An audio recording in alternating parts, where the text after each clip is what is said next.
So I know recently we've been talking a lot about bear markets. We've been very negative on this channel and we've only been looking at the downside. So today I wanted to switch it up a little bit and talk about what could possibly cause, the next bull market.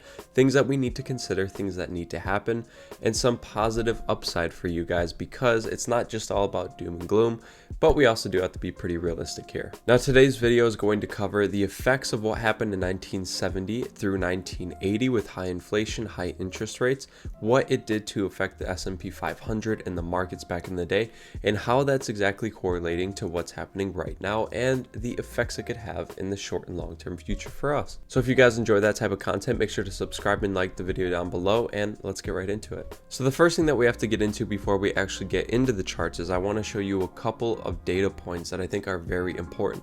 Now, as of recently, the 3-month realized correlation for the S&P 500 is starting to rise. Basically, what this means is that the S&P 500 and the equity market are becoming very correlated. This is a bad thing because no matter where you put your money, everything is being correlated to each other, and that usually means that when one thing goes down, everything goes down. And when people are losing money and they can't find places to put it in order to stop losing money, people just stop investing altogether. Now, if you take a look back all the way to the later parts of 2021, fast forward 1 year later, everything has basically doubled in terms of the correlation for the S&P 500 and everything else. Now, that's a bad thing because as the correlation continues to strengthen itself, everything else will continue to go down with itself, and that's just going to push the markets even lower. Now, a chart that I want to show you guys that's really funny, but at the same time is scary, is the volatility between the Great Britain pound and also Bitcoin. So obviously we know the blue line is Bitcoin, and Bitcoin can be very volatile, and obviously the Great Britain pound should be very stable.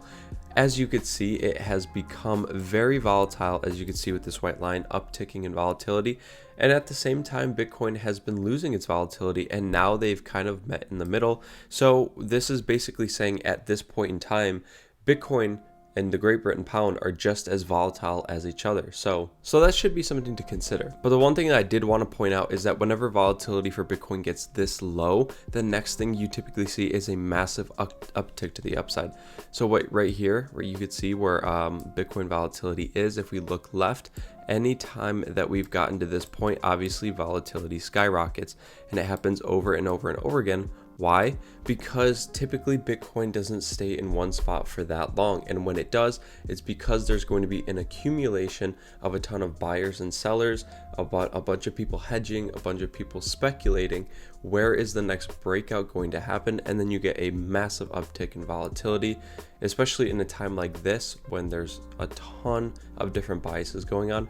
We could see a big move in Bitcoin coming very soon. Now, I don't want to spend too much time on this because that's what the charts are going to be for, but this is a very, very good chart by Jurrien Timmer. He's basically an analyst over at Fidelity, and he's basically saying he sees a terminal rate of around 4.75 to 5% for the federal fund rate in order for us to fight inflation. And that should happen by the end of 2022.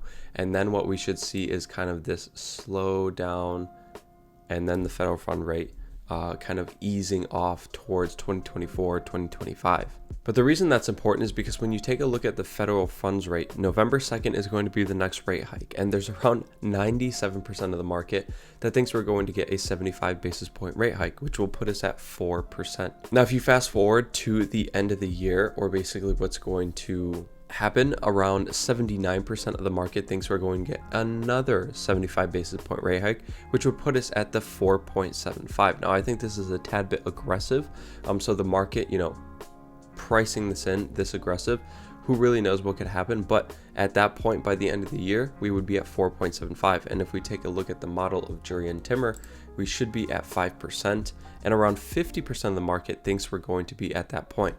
Now, if things get worse and we continue to have to fight inflation because it's not coming down, and these numbers start to go up, or the terminal rate needs to go past 5%, that's going to be much worse for the markets because that's not what people are pricing in. And so that way we could see more downside. But the one thing that I really wanted to talk about, the main meat and potatoes of this video, the one thing that I wanted to hone in on, you guys, is the inflation rate and the interest rate back in the 70s and 80s, because of the importance of the Fed not pivoting too early. And we're going to take a look back into history, see why the Fed needs to basically be hawkish and continue that way until inflation is actually gone. So the first thing that we have is inflation, which is this blue line. Now we're going to take a look back around here starting in 1968, and then we're going to see what happened all the way to 1984. So basically 18 years of data. So the important thing is, obviously, if you take a look at the rate, you can see that right here, inflation was going up. It reached kind of a high of 6% in the early 1970s. And then we just had this massive boom all the way up here where inflation was actually 12% in 1974. Obviously, we know that was the massive recession, oil embargo, massive inflation, tons of things happening. And then what happened was inflation actually did go down because the Fed fought it. But the one mistake they made is that they pivoted too soon, and immediately after, inflation skyrocketed even higher than it did in 1974. And in the early 80s, we reached all the way up to almost 15% inflation, which is absolutely insane. So if we take this and overlay the interest rates, the one thing that I want to point out to you guys is now that we're looking at this, we have the inflation rate as the blue line and then interest rates as the orange line. So obviously you could see as inflation rises, you need to raise interest rates and introduce quantitative tightening because their main goal is to bring that inflation down, right? To preserve your currency. So obviously as inflation rose, so did interest rates. But the one thing that they did that really sent this skyrocketing is that, as you could see right here, they actually started to pivot and lower their interest rates even before inflation stopped peaking. And so they pivoted too early. The Fed started changing those rates. They started bringing those rates down before inflation was actually fought, right? Before they actually figured it out. Because the inflation over here was 12%, right? So it was 12%. And they started pivoting right here when inflation was 11. So it still had another full percent to go to the upside before they even started cutting rates. So that's already one problem. But at the same time, inflation only got back down to 5% before, they were basically done cutting rates. So everyone should have been fine with a 5% inflation rate, which is absolutely insane. And then as an effect, what you have happen is that since the Fed pivoted early, then what you had is a reverse in the inflation, and then you had another spike to the upside, which again is not good for the currency. But as we take a look in the S&P 500, you're going to see why the Fed will not, or hopefully will not, make the same mistake that they made back in the 70s and 80s. And then obviously, again, as you take a look, the federal fund rate obviously had to go up and reach inflation rates all the way up here at around 19% for the interest rates. And then what happened is obviously inflation started to go down, but the difference here is that the interest rates actually stayed above and continued to follow the flow of inflation, which is what they should have done here in the early 70s. But as you could see, they dropped rates before inflation was down, inflation went back up. They pivoted too early. And then what happens? They learned from their lesson and they continue to cut rates in flow with inflation to make sure that it goes down. Now, if we take a quick look at the S&P 500 and overlay interest rates, inflation, which is this orange line, you'll see how this had a correlation or a direct effect on the stock market. So obviously going back to 1968, as you can see, inflation starting to rise. Again, the markets are forward looking. So the market started to rise, and again, the S&P 500 started to fall because as inflation grows, that's basically a precursor for a possible recession coming, and it's just not good for the currency. And then what happens is inflation is being fought, it starts to go down, and then the markets rally, right? So let me get rid of some of these lines. And then what happens is this is the first push to the upside. As inflation starts to get pushed to the upside, the market starts to drop to the downside, which again, if we take a look at some of these drops, the first drop over here was around 36% when inflation was really starting to rise. So at this point, inflation hit 6%, and then the markets dropped 36%. Sorry for all these numbers. I know it's going to get a little confusing, but this is a very important part to kind of like hone into. And then the next thing what happens is obviously inflation rises all the way to 12%.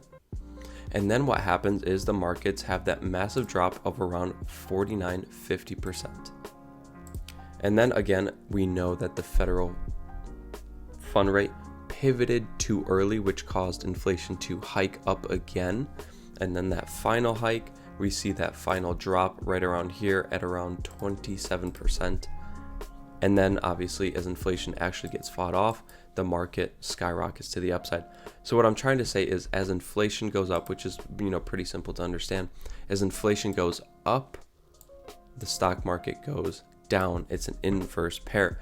But the problem here that we could have is if the federal fund rate or the Fed pivots too early, we could have a problem where we don't actually fight inflation and we get a second rise to the upside, which could be bad because that means we're just going to have a double bottom. So what we have is, the markets crashed, they recovered, and then they crashed again, recovered, crashed, and then crashed, So really, when you take a look at this, if I get rid of this, you'll be able to see how long they consolidated for in this range. So all the way from right here in 1968, the market did not go anywhere in terms of gains for at least 4,200 days, which you can see right here.